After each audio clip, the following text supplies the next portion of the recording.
My name is Dr. Deb Crislip-Baker, and I'm the Learning Strategies Department Chair and Instructor here at Victoria College.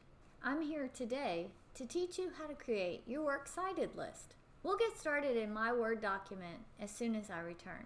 Victoria College's Total Learning Center presents Dr. Deb Explains, Creating a Works Cited Page.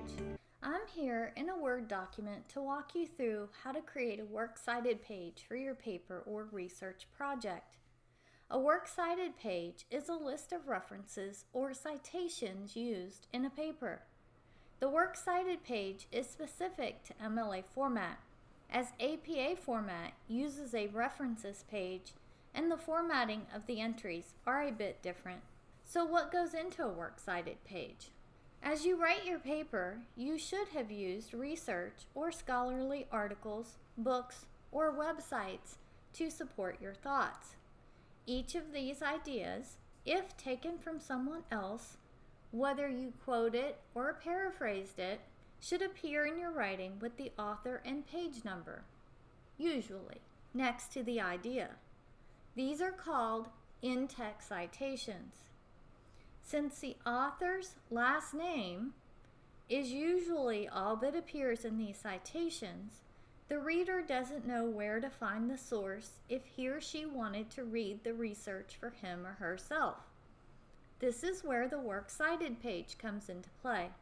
The Works Cited page identifies the complete bibliographic information for each source used in your paper.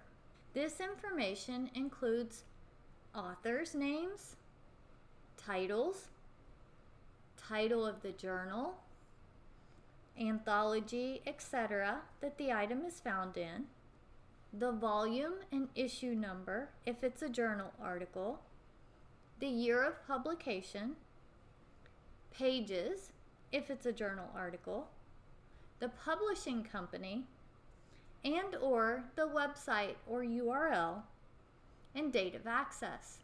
This information is dependent upon the type of source and is written in a very specific way. I always use the Online Writing Lab, OWL, at Purdue University for the latest format. I simply Google AL, MLA, format, and then look up the type of item to find the format.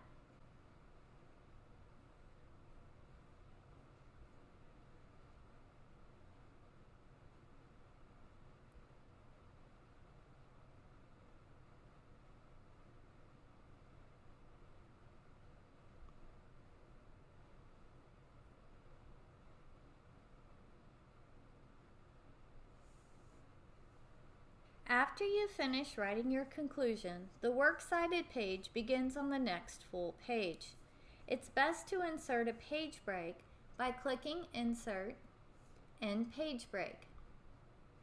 This takes your cursor to the first line of the next available page. Start by clicking Center and typing Works Cited, and make sure you capitalize the W and the C. Then hit Enter one time. You should still be in Times New Roman, 12-point font, and double spaced for this entire page.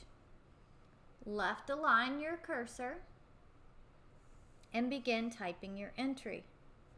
If you are a current EDUC 1300 student and you use the resources available in the course readings, the Works Cited information is located in the Citing Sources document of the background assignment. You can either copy and paste the sources you used into your Works Cited page, or you can type them in yourself. If you copy and paste, make sure the formatting is Times New Roman, 12-point font, and double spaced, with no extra lines or spaces. If you used another resource and are not a current EDUC 1300 student, you will need to look up the information for the type of resource you used and type it into your Works Cited page based on that information. Each entry will be listed alphabetically by the first word, which is usually the author's last name. This makes it easy for the reader to find the citation he or she desires. There is one quirky thing about Works Cited entries. Instead of indenting the first line of text, as you would in a normal paragraph,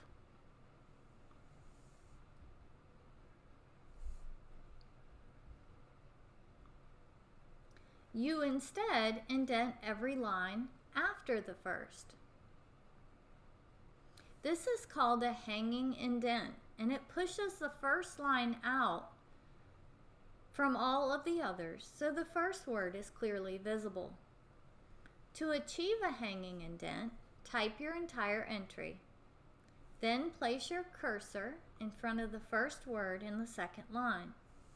If you hit Tab to indent this line, it will probably move the entire entry over one tab space, which is not what you want.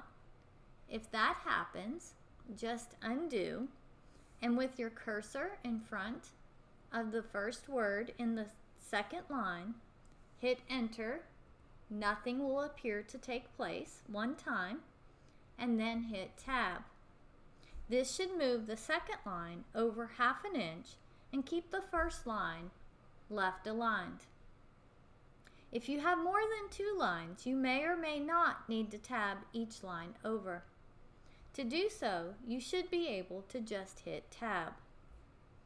Once you have all of the entries that you cited in your paper listed on your Works Cited page in alphabetical order, you can save your document and you're finished.